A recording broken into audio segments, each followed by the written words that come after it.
Fourier transform. Fourier transform is basically a Fourier tool to transform time domain into frequency domain. The important things one should know about Fourier transform is applied to aperiodic CT signals. Fourier transform is the tool that is applied to aperiodic CT signals. Fourier transform gives continuous spectrum. The equation of Fourier transform is xt integrated from minus infinity to plus infinity e raised to minus j omega t dt. So this is the equation of Fourier transform. This equation transforms a periodic CT signal into a frequency spectrum which is continuous. Let us analyze this Fourier transform with certain examples. Let us try to find Fourier transform of unit step signal. So using the equation of Fourier transform, minus infinity to plus infinity xt e raised to minus j omega t dt, replacing xt with the given information, xt is ut, so replacing xt with ut, the equation modifies to. So ut, as we know, is a complete right-handed signal. The signal is completely zero on the left hand side. With this information, right, the limits of the Fourier transform gets modified to 0 to infinity, making it a complete right-handed integration. So ut is a right-handed signal, changing the limits and making it 0 to infinity. And ut magnitude is 1. So what remains in the integration is e raised to minus j omega t into dt. Solving the integration, we get e raised to minus j omega t by minus j omega with the limits 0 to infinity. Substituting the upper limit, substituting the lower limit, we get e raised to minus infinity is nothing but 0. And e raised to 0 is 1. So what remains after integration is 1 by j omega. So Fourier transform of unit step signal gives us the Fourier transform result as 1 by j omega. Let us plot the spectrum of this, which we call as the magnitude spectrum. Now, as we know, x of omega is a complex term. There is a j term which comes. So, whenever we have a complex term, we need to find the magnitude of it before we plot the signal. So, before plotting the magnitude spectrum, let us find the absolute value of the given spectrum, given Fourier transform equation. So, mod of x of omega is mod of 1 by j omega. Right? So mod of j omega, how do we find the magnitude of a complex term? We know that magnitude of a complex term is given as square root of real part square plus imaginary part square. So real part square is 0. There is no real part here. Imaginary part is omega, so which results into 1 by omega. So the magnitude spectrum is governed by the equation 1 by omega. This is the equation of x of omega with which we are going to plot the magnitude spectrum. Now to plot the magnitude spectrum, we will find certain magnitudes of the given equation. So we now know that mod of x of omega is 1 by omega. So if we take omega to be 0, then mod of x of 0 is nearly infinity. 1 by 0 becomes infinity. If we take omega as infinity, then 1 by infinity makes it 0. So as what is the meaning of this is, at 0 frequency, the magnitude of the given spectrum is infinity. Whereas when we go to a frequency, when we go for a larger and larger frequencies, the magnitude slowly start to decrease, tending it to 0. So with this information, we can sketch the magnitude spectrum of the given unit step signal, right, which has the nature of the curve as shown here. So at lower frequencies, the magnitude is nearly infinity. The magnitude is coming from a point which is nearly infinity. So at lower magnitudes, right, the lower frequencies, the magnitude of the spectrum is nearly infinity. As the frequency increases, we know that the magnitude near tends towards zero, and that's why the nature of the curve is as shown here. So this is the magnitude spectrum of the given problem, that is unit step signal. This is the magnitude spectrum of the unit step signal. This is how the information of the different frequencies present in the unit step signal can be obtained by applying Fourier transform.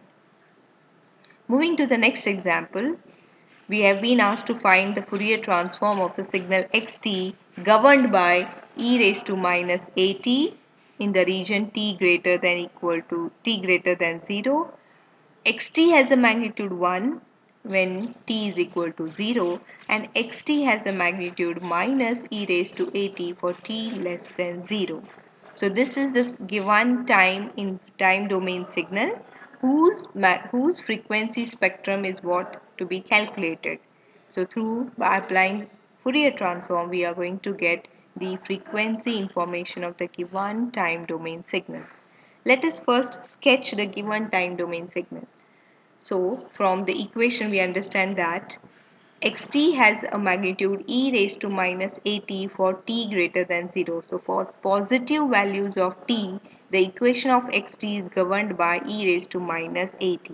E raised to minus at is exponentially decreasing signal, right? So we have e raised to minus at, which is exponentially decreasing in magnitude. So you could see here for the region t greater than 0, you have e raised to minus at, which is decreasing exponentially.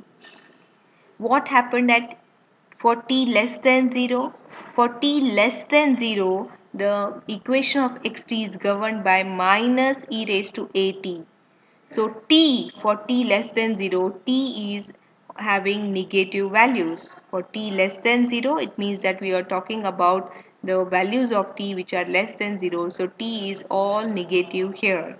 So it is it is as if it is e raised to minus at for the region t less than 0, because t has a negative magnitude. So e raised to minus at again is exponentially decreasing. There's one more minus sign associated with it, which means that it is exponentially decreasing with a negative magnitude. Therefore, you could see that the signal is sketched in the third quadrant with the magnitude which is minus. So e raised to at with t values negative is exponentially decreasing. Right? What about at t is equal to 0? At t is equal to 0, x of t is taking two values. Since there is a mod of 1 here, it indicates that x of t takes two values. Right? So it is plus 1, it is also minus 1 at t is equal to 0. It is taking both the values plus 1 as well as minus 1 at t is equal to 0. So at plus 1, it is plus 1 and also minus 1 at t is equal to 0. So you could see here there are two magnitudes that we observe at the time instant t is equal to 0. So overall the signal is tending to 0 in the positive time axis also, exponentially decaying towards 0 in the positive time scale, and also exponentially decaying towards 0 in the negative time scale. This is how your xt signal looks. Now we have to find the Fourier transform of this given xt signal. So we clearly understand this is an aperiodic signal. So to get the frequency information of this aperiodic signal, we need to apply Fourier transform, because Fourier transform is the tool that is applied on aperiodic CT signals. So using the equation of Fourier transform, which is minus infinity to plus infinity xt e raised to minus j omega t. What we observe here that the given signal xt has two different equations in two different ranges. So for the range between minus infinity to 0, the equation of xt is minus e raised to at. Whereas in the region from 0 to infinity, the equation of xt is e raised to minus at. So with this information, we will split the given Fourier transform equation into three parts. The first region is minus infinity to 0.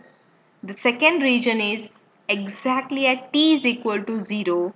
And the third region is from 0 to infinity.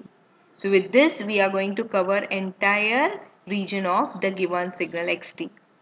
So let us first look at the region from minus infinity to 0. So in the region minus infinity to 0, the given signal xt has an equation e raised to minus e raised to at. So in the region from minus infinity to 0, we will replace the given xt equation by minus e raised to at. Whereas at t is equal to 0, we know that x of t takes two values.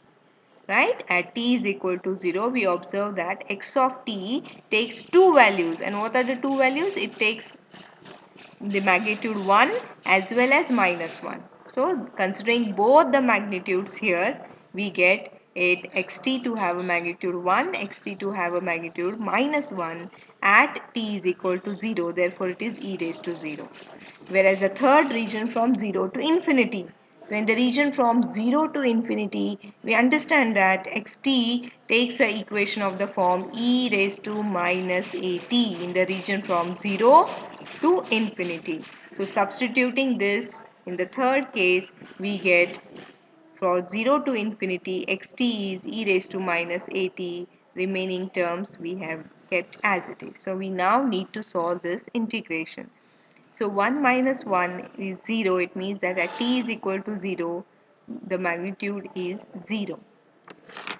Whereas now what happens around minus infinity to 0? We have replaced xt by minus e raised to at. Whereas in the region from 0 to infinity, xt is replaced by e raised to minus at. So collecting the terms in the exponential and applying the integration with the limits as shown, we get the equation as shown below. The final equation, simplifying the given mathematical representation, we get minus 2 j omega by a square plus omega square. So we get this particular equation of x of omega. Once we get this x of omega, this is simply done by simplifying the given equation, right? So simplifying the given equation and putting the limits, we get the final equation of x of omega to be minus 2 j omega by a square plus omega square. Once we get the equation, the next step is to plot the spectrum. So you could see here there is a j term involved in x omega. So it's a complex term. We cannot plot the complex terms as it is. So to plot the magnitude spectrum, what is the very first thing that we need to do is find the absolute value of the given x omega. So we'll now find the mod of given x omega term. So minus 2 j omega by a square plus omega square becomes minus sign because of mod becomes plus, right? And it's a imaginary part. So real part square plus imaginary part square, we get to be 2 omega by a square plus omega square. So this is the magnitude this is the equation which governs the magnitude spectrum of x omega. So we'll now plot it for considering various values of omega. So when omega is 0, x omega is 0. So if we put omega as 0 here, we get x omega to be 0. At omega is equal to a, let us take certain value. When omega is equal to a, the equation is 1 by a 0.5a. So when omega is a, you get the equation mod of x omega to be 0.5a. When omega takes 2a, simplifying it with omega as 2a, we get the equation as 0.8 by a. When omega is 3a, we get it to be 0.6a. And when omega is 4a, we get 0.47a. Right? So what is the magnitude spectrum of this? The magnitude spectrum is as shown here. What we observe is that initially the magnitude increases and then it decreases with respect to a. right? With respect to various values of omega, initially the spectrum increases in magnitude, and you could see here after which the magnitude decreases. So 0.6, 0.47a, the magnitude slowly starts to decrease. So this is the magnitude spectrum of the given equation.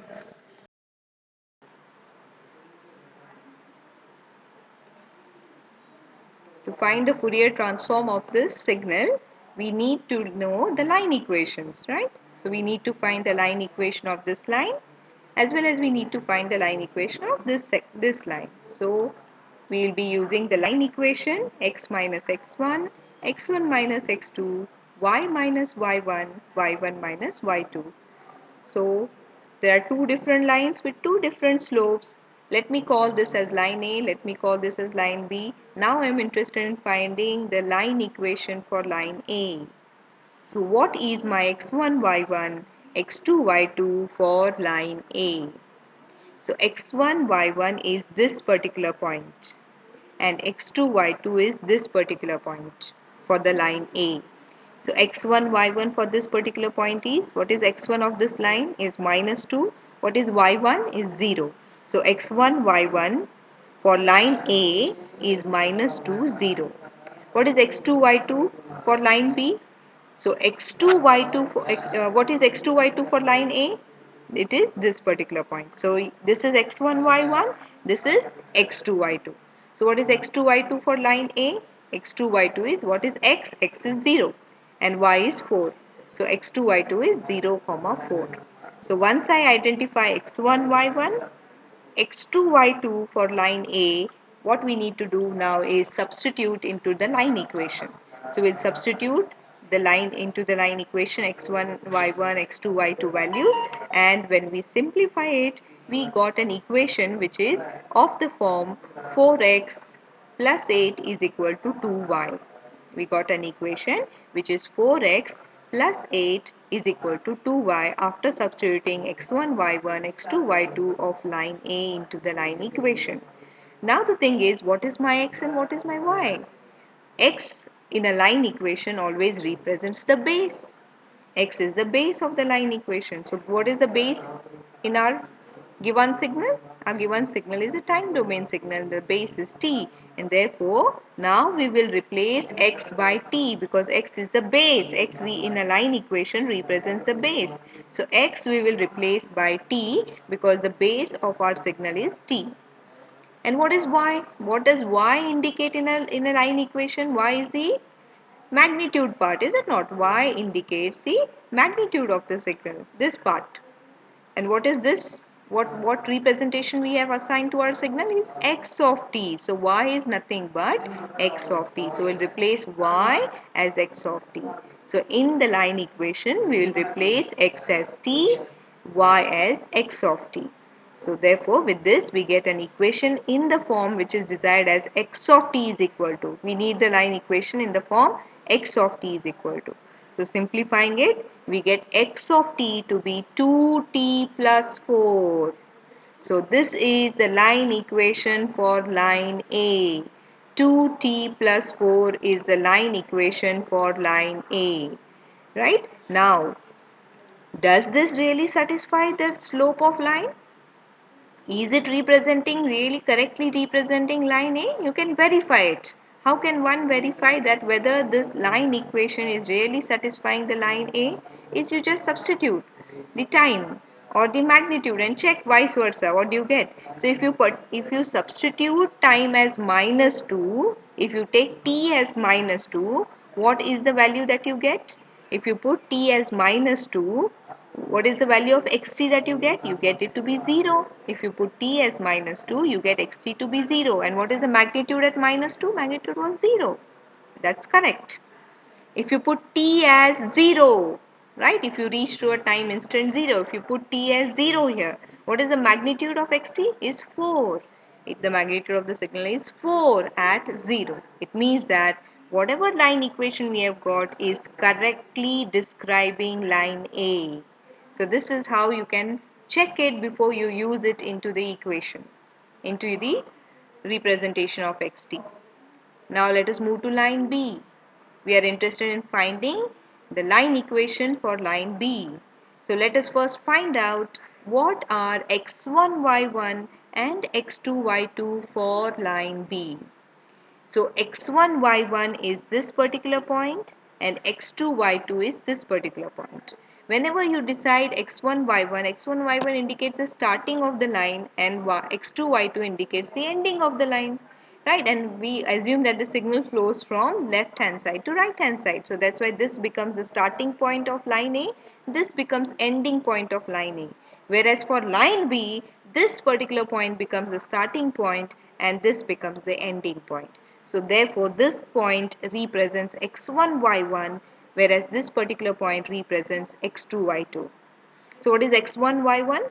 x1, y1 for line B is x1 here is 0, whereas y1 is 4. What is x2, y2 for line B? So x coordinate here is 2, whereas y is 0. So x2, y2 is 2, 0. Once you identify x1, y1, you identify x2, y2, your next task is to put it into the line equation and get the simplified form. So the equation that got is 4x minus 2y plus 8. Now, again replace x, which is the base. X represents the base of the signal, which is nothing but time t. Y indicates the magnitude of the signal, which we have represented as x of t. So replacing x by t, replacing y by x of t, we get an equation in the form x of t is equal to 4 minus 2t. So the equation that is obtained is 4 minus 2t. Now what is the next thing? Before we use it, verify whether this is really the correct line equation. Whether this 4 minus 2t is correctly describing the line B. So for that what we can do is, we need to substitute the corners and verify whether it is really satisfying line B. So let us substitute the time instants. So we'll substitute the time instant for t. So here the time instant is 0, that is x is 0. So if you put x is 0, that is your time as 0, what is the magnitude we get? We get x of t to be 4. So when t is 0, the magnitude of the signal is 4. Now let us put t as 2. If we put t as 2, what is the magnitude we get here? We get magnitude to be 0. Then add 2, is not the magnitude of the signal 0? Yes. It means that the signal 4 minus 2t is correctly describing line B. So this is how you verify the line equations before you finalize it and use it into the Fourier transform equation. So this is the equation for line A and this is the equation for line B.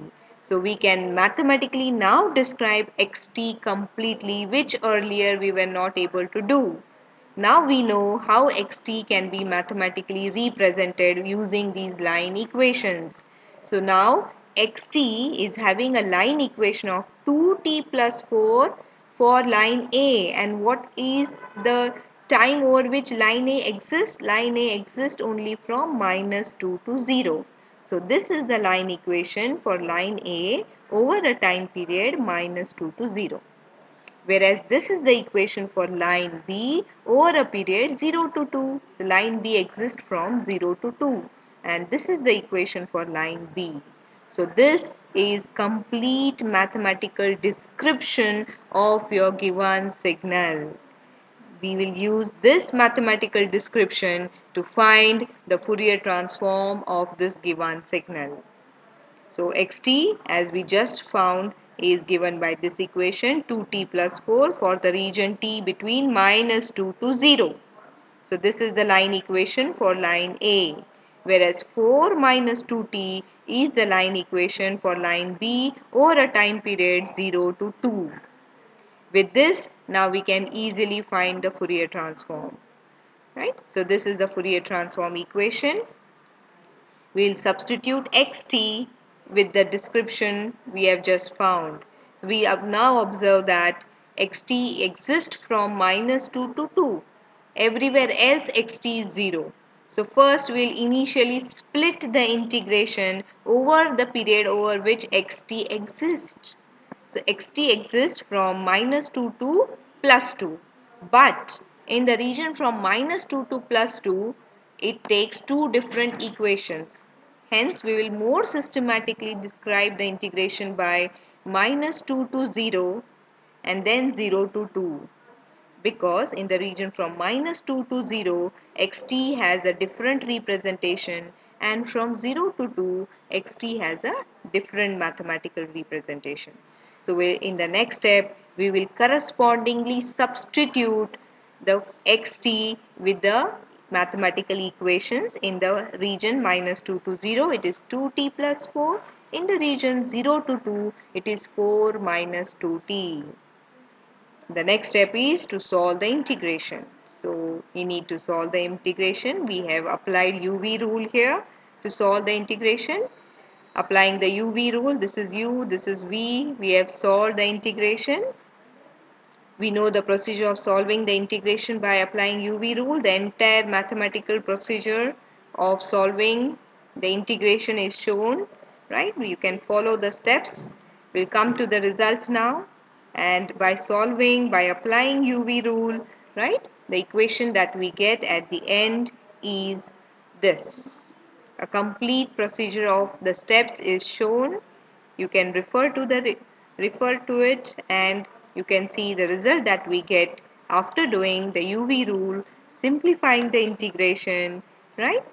We get the answer to be 8 sine square omega by omega square. This is what we get. We get a term which is 1 minus cos 2 omega, and 1 minus cos 2 omega can be put into sine of omega, right? Sine square omega, because we are using here cos 2 theta formula. So using cos 2 theta term, we can express this in terms of sine square omega, right? So this is represented in terms of sine square omega. Now we know that it is sine omega by omega square, and we know that sine omega by omega can be expressed as a sinc function. So you could see here sine omega by omega is replaced by a sinc function. It is replaced by a sinc function, right? So sine omega by omega is a sinc function. So 8 sinc square omega. The next step is to plot the spectrum. We are now going to plot the spectrum of this, right? So to plot the spectrum, we need to find the absolute value of x omega. As it is, it's a real term, so it remains unchanged, 8 sine square omega. And when we plot it, when we plot this particular spectrum, the spectrum is as seen here, right? This is the spectrum of sinc omega. Okay, this is the spectrum as shown here. Let us move to the next example.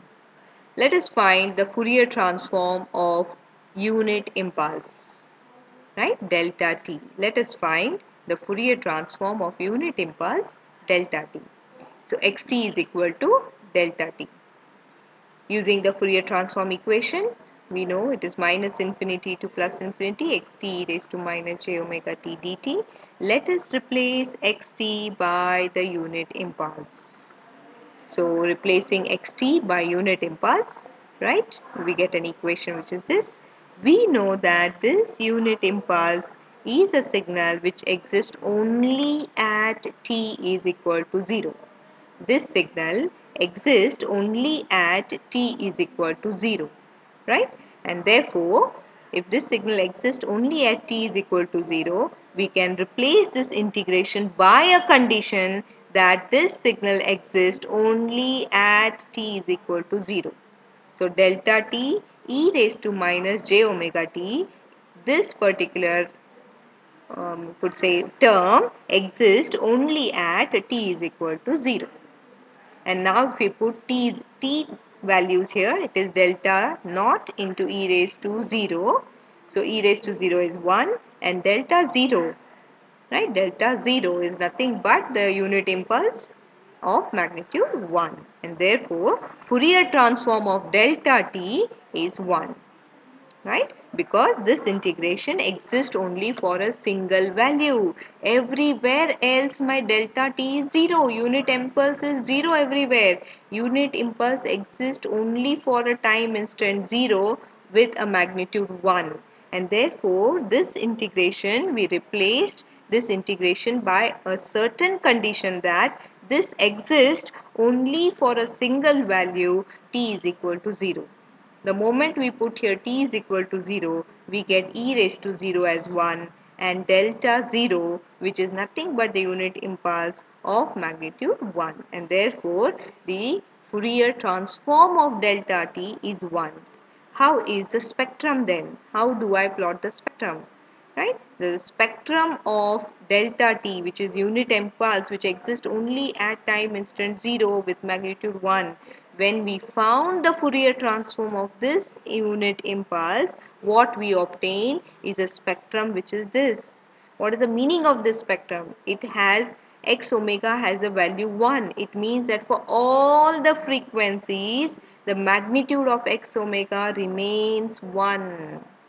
The meaning of this particular equation, x of omega is equal to 1, it means that for all the frequencies, the magnitude of x omega remains 1.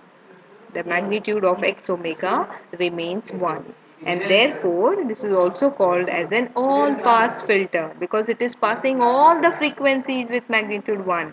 And therefore, this spectrum is also called as an all-pass filter because it never attenuates any of the frequencies. It is passing all the frequencies. So, such kind of spectrum is called as an all-pass filter. Right, because it is not filtering any frequency content. It is passing all the frequencies equally with a magnitude 1, and therefore if the spectrum has such a characteristics, it is called as an all pass filter. Let us move to the next example, and here we'll first find inverse Fourier transform. Before we look at certain more examples of Fourier transform, right, let us look at some interesting characteristics when we find inverse of a Fourier transform. So we are going to use these inverses to find Fourier transform. So the first question is, find the inverse Fourier transform of x omega is equal to delta omega. So we have been given a frequency spectrum, which is the spectrum of a unit impulse, and we have been told to find the Fourier transform of it. So if your spectrum has the characteristics which is as shown, which is delta omega, what is the time domain equivalent signal of this? So inverse Fourier transform transforms the signal back to time domain. So what we are going to get when we apply inverse Fourier transform is the time domain signal, and therefore the equation is x of t is equal to, because we are going to get the time domain signal. So x of t is equal to 1 by 2 pi minus infinity to plus infinity x omega e raised to j omega t d omega. Right? So we need to find the Fourier transform of this particular signal. Let us substitute x omega as delta omega. So x omega is the given signal delta omega. What we know is this particular signal delta omega is the unit impulse in frequency domain. So this signal also exists only at a single frequency, right, which is the t is equal to 0. Here it should have been omega is equal to 0. This is actually omega is equal to 0. So this particular signal exists only at a certain frequency, which is omega as 0, because it's an impulse in frequency domain. So this impulse exists at omega is equal to 0 with a unit magnitude. So when we substitute omega is equal to 0, what we get is 1 by 2 pi, because delta omega is 1 at omega is equal to 0, and this term is e raised to 0. So this particular term is nothing but 1 when we evaluate it at omega is equal to 0. So inverse Fourier transform of delta omega is 1 by 2 pi. Okay, inverse Fourier transform of delta omega is 1 by 2 pi. Now let us find inverse Fourier transform of x omega is equal to delta omega minus omega naught. So can I say that this is simply a shifted unit impulse? right? This is a shifted unit impulse in frequency domain. This impulse is shifted by omega naught frequency. This impulse is shifted by omega naught frequency. So there is a signal which is in frequency domain, and we have been asked to find inverse Fourier transform. It means that we need to know what is the time domain representation of this signal. If the signal has such a frequency characteristics, what is the signal in time domain? So inverse Fourier transform is going to transform this signal in back to time domain, and therefore the equation is in terms of x of t is equal to 1 by 2 pi minus infinity to plus infinity x omega e raised to j omega t d omega. We are interested in finding the inverse Fourier transform of the given signal x omega. So, we'll replace x omega by the given signal delta omega minus omega naught.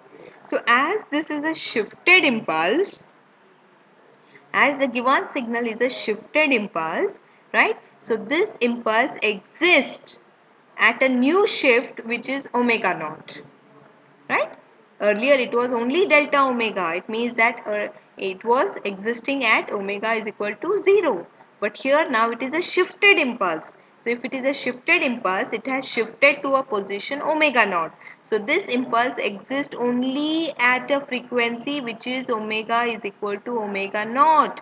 Everywhere else this signal impulse is 0. And therefore this signal does not exist for all the frequencies minus infinity to plus infinity. Instead, it exists only for a single frequency which is at omega naught. So, delta omega minus omega naught is 1. This unit impulse takes a magnitude 1 at a frequency omega is equal to omega naught. Everywhere else this impulse is 0. So, we will replace wherever there is omega here, we will replace it by omega naught. So, this is 1. This has a value 1 at omega naught, whereas e raised to j omega t becomes e raised to j omega naught t. So what we understood? Shifted impulse, right? It has been summarized here. Shifted impulse, right, gives you in time domain the equivalent of this is e raised to j omega naught t by 2 pi, or we can put it as e raised to j omega naught t has a Fourier transform which is 2 pi delta omega minus omega naught. Either way you say it's correct. You could say here that the inverse Fourier transform of delta omega minus omega naught is e raised to j omega naught t by 2 pi. Or in other words, e raised to j omega naught t has a Fourier transform 2 pi delta minus omega naught. So this inverse characteristics that we derived can be used to find the Fourier transform of certain signals, and that's the reason why this is being discussed here. Let us find in the next example, let us find Fourier transform of xt which is cos of omega naught t. Let us find Fourier transform of signal xt which is cos of omega naught t. So using the equation of Fourier transform, replacing xt by the given signal cos of omega naught t e raised to minus j omega naught omega t dt, this signal to be solved. We need to solve this integration now. So to solve this integration, we will use Euler's identity and express cos of omega naught t as e raised to j omega naught t plus e raised to minus j omega naught t by 2. So we are using Euler's identity for cos theta, which is e raised to j theta plus e raised to minus j theta by 2. Now we'll replace cos by the exponential terms e raised to j omega naught t plus e raised to minus j omega naught t by 2 into e raised to minus j omega t dt. So we replaced cos by the Euler's identity. So there are two terms here, e raised to j omega naught t and e raised to minus j omega naught t. So we will separate those two terms and separately solve the integration for both the terms. So as seen here, we have separated e raised to j omega naught t and e raised to minus j omega naught t into two separate integrations. So we are going to solve this integration. Let us take 1 by 2 common. Right, so looking in the equation, what is the equation now? Minus infinity to plus infinity e raised to j omega naught t into e raised to minus j omega t dt. So here if I look into this, can I say it is the Fourier transform of this signal e raised to j omega t? Because here xt is nothing but e raised to j omega naught t. So instead of putting it, we would read this equation as Fourier transform of e raised to j omega t, because we are interested in finding Fourier transform of, if this signal is xt, we say it is a Fourier transform of xt, but here xt is nothing but e raised to j omega t, and therefore we say Fourier transform of e raised to j omega t. Similarly, this equation is also representing Fourier transform of e raised to minus j omega naught t. So this is Fourier transform of e raised to j omega naught t. This is the Fourier transform of e raised to minus j omega naught t. And as just discussed in the previous slide, when we discussed inverse Fourier transform, we saw that the Fourier transform of e raised to j omega naught t is nothing but 2 pi delta omega minus omega naught. Right? Fourier transform of this term, as just discussed here, is nothing but 2 pi into delta omega minus omega naught. So we will now replace, we know this, we already derived this, we proved this. So let us use this to solve the next part of the question, right? We have to find Fourier transform of e raised to j omega naught t. So we will replace this with the result that we have proved earlier, that the Fourier transform of e raised to j omega naught t is nothing but 2 pi delta omega minus omega naught, whereas this term has a content 2 pi delta omega plus omega naught. So using the proof that we have done earlier, we replace the Fourier transform of the exponential term with the results, which is 2 pi delta minus omega naught plus 2 pi delta omega plus omega naught. Taking 2 pi common, we get these terms. Right? Now, with this, we will plot the spectrum of the given signal. Before we plot the spectrum, let us look at the given signal. So, looking at the signal, can we say what is the frequency content of this signal? Before we plot the spectrum and analyze, what is the frequency spectrum of this signal? So, this signal has a single frequency omega naught. This xt has a signal, has a frequency cos of omega naught t. It means that it's a cosinusoidal signal with a frequency omega naught. So when we are going to plot the frequency spectrum, this is what we should get in the plot of the spectrum, that there is a single frequency component in the given signal xt. Now let us look what we have obtained when we got the Fourier transform. So the Fourier transform equation is this. What is the meaning of this when we plot the signal? It says that when we plot this signal, we have two shifted impulses. Is it not? We have two shifted impulses. One impulse is at delta omega minus omega naught, and another impulse which is omega plus omega naught. Right? So if we plot this shifted impulse, where this impulse will be shifted? This is a shifted impulse at a frequency omega naught. So we have this representation. Delta omega minus omega naught is represented by this particular line in the spectrum. It's a shifted impulse, shifted at a frequency omega naught, a delayed impulse you could say. Delta omega plus omega naught is a impulse which is also shifted in the other direction. So it is called as advance. This signal is an advanced impulse. So it will appear on the other side. So this impulse is a shifted impulse which appears at minus omega naught. Right? So what is the frequency content of the given signal? So you could see here there is only one frequency component which is at omega naught, whereas minus omega naught is nothing but the mirror image of it. Right? So as discussed, the given signal xt, which was cos of omega naught t, is comprising of a single frequency which is at omega naught. So this is the frequency of the given signal. Everywhere else there is no frequencies, right? Because the signal comprising of a single frequency component, and that is what is clearly observed in the frequency spectrum of the signal, that the signal has only one frequency component at omega naught. No other frequency components are present in the signal. Let us find Fourier transform of e raised to minus 2t u of t minus 1. So this is the given signal, and we have been asked to find the Fourier transform of this particular signal. So let us use the Fourier transform equation. In the next step, we'll replace the given signal xt by the equation e raised to minus 2t u of t minus 1 e raised to minus j omega t dt. So we have replaced the signal xt in the Fourier transform equation by the given xt representation, which is e raised to minus 2t u of t minus 1. Now, what we understand is there is a unit step signal in the given signal equation.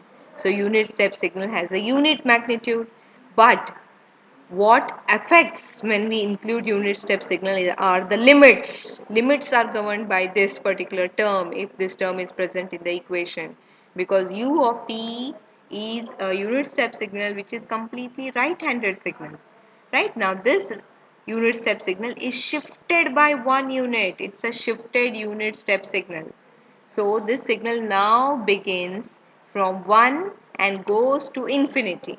Is it not? When we shift the signal, when we delay the unit step signal by 1 unit, this signal is now appearing from 1 and it goes to infinity.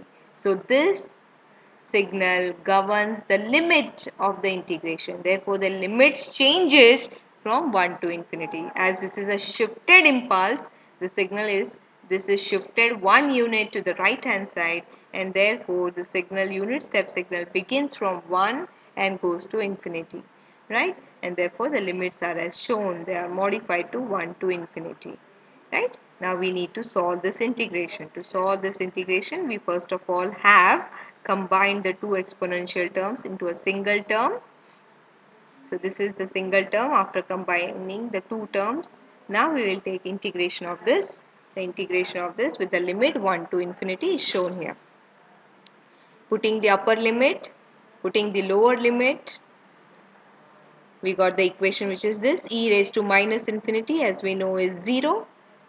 So what remains is only the second term, e raised to minus into bracket 2 plus j omega divided by 2 plus j omega. So this is the term that we got after simplifying the given integration with the limits 1 to infinity.